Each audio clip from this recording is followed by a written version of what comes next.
Hello everyone. तो हम इस क्वेश्चन को देख लेते हैं अभी। A plank of mass m rests on a smooth horizontal surface over which it can move without friction. A cube b of mass m lies on the plank at one edge. The coefficient of friction between plank and cube is mu.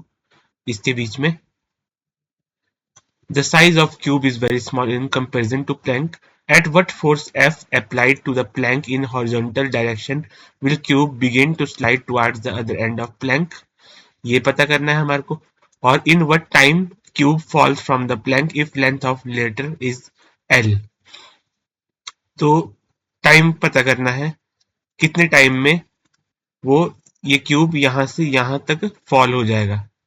तो हमने इस तरह का question पहले भी किया है, तो इसको अभी देख लेते हैं हम कैसे करेंगे। हम पहले क्या करते हैं, let us assume solution. Let us assume both blocks move with common acceleration। मान लेते हैं दोनों ब्लॉक कॉमन एक्सीलरेशन के साथ मूव कर रहे हैं, तो कॉमन एक्सीलरेशन हो जाएगी फोर्स पर यूनिट मास टोटल।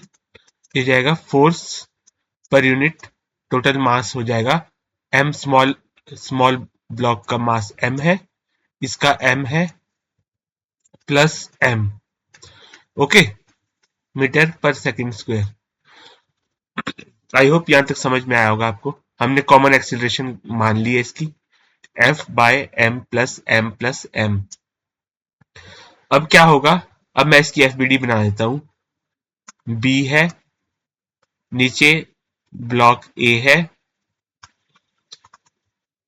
तो इस पे फ्रिक्शन फोर्स आगे लग रहा होगा कुछ F डैश, और नीचे वाले पे वही फ्रिक्शन फोर्स बैकवर्ड में लग रहा होगा F डैश। तो F डैश को मैं लिख सकता हूं MBAC। तो यहां से F डैश आ जाएगा MB है M, AC है हमने निकाला था F upon M plus M। ये आ गई फ्रिक्शन फोर्स, ये वाली फ्रिक्शन फोर्स इन दोनों ब्लॉक्स के बीच में हमने निकाल दी। अब हम क्या करेंगे, फ्रिक्शन फोर्स जो होगी वो अगर स्लाइडिंग स्टार्ट होने वाली होगी दोनों सरफेस के बीच में, स्लाइडिंग स्टार्ट होने वाली होगी दोनों सरफेस के बीच में, तो फ्रिक्शन फोर्स को एक्सीड करनी चाहिए। फ्रिक्शन एक्सीड कर रहा होगा म्यू mg को, फ्रिक्शन एक्सीड कर रहा होगा म्यू mg को। म्यू mg दोनों सरफेस के बीच की फ्रिक्शन है। देखो यहां से मैं बताता हूं आपको, म्यू mg यहां पर इस सरफेस के बीच की फ्रिक्शन, मैक्सिमम फ्रिक्शन फोर्स कितनी है, मैक्सिमम फ्रिक्शन फोर्स इन दोनों सरफेस के बीच की है एन। नॉर्मल रिएक्शन लग रहा होगा कुछ ऊपर, तो म्यू mg ये मैक्सिमम है दोनों सरफेस के बीच में।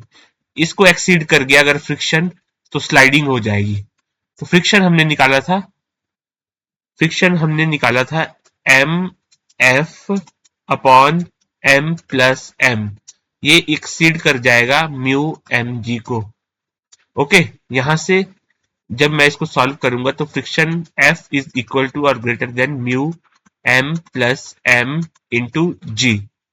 तो यहां से ये वैल्यू आ गई मेरे पास फ्रिक्शन फोर्स की, जिसके लिए ब्लॉक जो बी ब्लॉक था वो ए ब्लॉक पे स्लाइड होना शुरू होगा। Sliding begins at this force. Okay, इस फोर्स की F equal to mu M plus M G पे और उससे ग्रेटर फोर्स पे। तो फर्स्ट वाले का आंसर हमारे पास आ गया F mu M plus M G. अब सेकंड का देखते हैं। इसमें इन व्हाट टाइम, इसमें पूछा है इन what time let the cube fall from the plank if length of the letter is L। Okay, इसको देख लेते हैं अब हम। तो हमारे को पता है ब्लॉक ए होगा, ब्लॉक बी होगा। बी पे कुछ फ्रिक्शन फोर्स आगे लग रहा होगा एफ डैश। बी ए पे सॉरी ए पे फ्रिक्शन फोर्स आगे लग रहा होगा एफ डैश। बी पे वही फ्रिक्शन फोर्स एफ डैश पीछे लग रहा होगा। यहां पर फोर्स कुछ एफ लग रहा होगा। अब क्या होगा जब ये इस पे स्लाइड करने लगेगा, ए ब्लॉक बी ब्लॉक पे स्लाइड करने लगेगा, तो ये लिमिटिंग हो जाएगा, फ्रिक्शन लिमिटिंग लिमिटिंग वैल्यू हो जाएगी जो कि है म्यू एम जी के बराबर। मैक्सिमम वैल्यू ऑफ फ्रिक्शन आने लगेगा। F limiting is equal to mu M G. Okay, maximum value of friction आने लगेगा। तो मैं इसके लिए एक्सिलरेशन लिखूंगा फर्स्ट ब्लॉक के लिए। सॉरी, ये ए ब्लॉक है, ये बी ब्लॉक है। तो ए ब्लॉक के लिए एक्सिलरेशन लिखूंगा मैं फोर्स माइनस म्यू एम जी।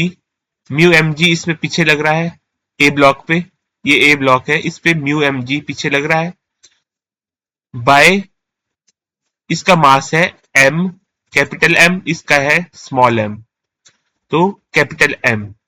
ये आ गई फर्स्ट ब्लॉक की एक्सिलरेशन। सिमिलरली ब्लॉक बी की एक्सिलरेशन कितनी होगी? फोर्स लिमिटिंग पर unit mass equal to force limiting mu M G upon mass equal to mu जी।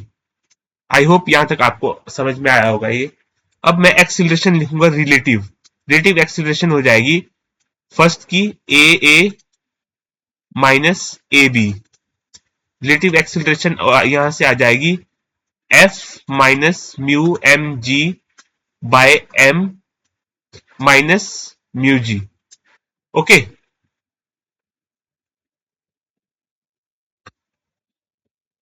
तो इसको अगर मैं सॉल्व करूंगा तो ये बनता है F minus mu M G minus mu capital M G by M. इसको फर्दर सॉल्व करेंगे F minus mu G M plus M divided by whole M. ठीक है, ये रिलेटिव एक्सीलरेशन आ गई। अब क्या होगा, हमने ए ब्लॉक की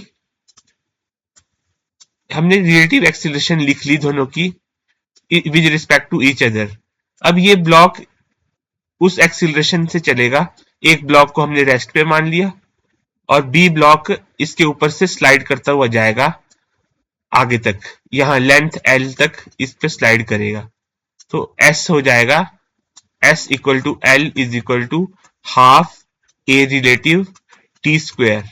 ठीक है, एल हो जाएगा हाफ ए रिलेटिव आ गया F minus mu G M plus M upon M A relative into T square. यहां से हम टी की वैल्यू निकालनी है हमने। टी स्क्वेयर की हो जाएगी value 2l m upon F minus mu M plus M into G. ठीक है, तो टी की वैल्यू आ जाएगी T equal to under the root 2ml upon F minus mu M plus M into G. I hope आपको ये समझ में आया होगा यहां तक। तो ये टी की वैल्यू आ गई। इसको देखते हैं हम कौन से ऑप्शन में है ये। 2ml upon F minus mu M plus M G under the root. तो ये हो गया आपका second option correct. I hope आपको समझ में आएगा। Thank you.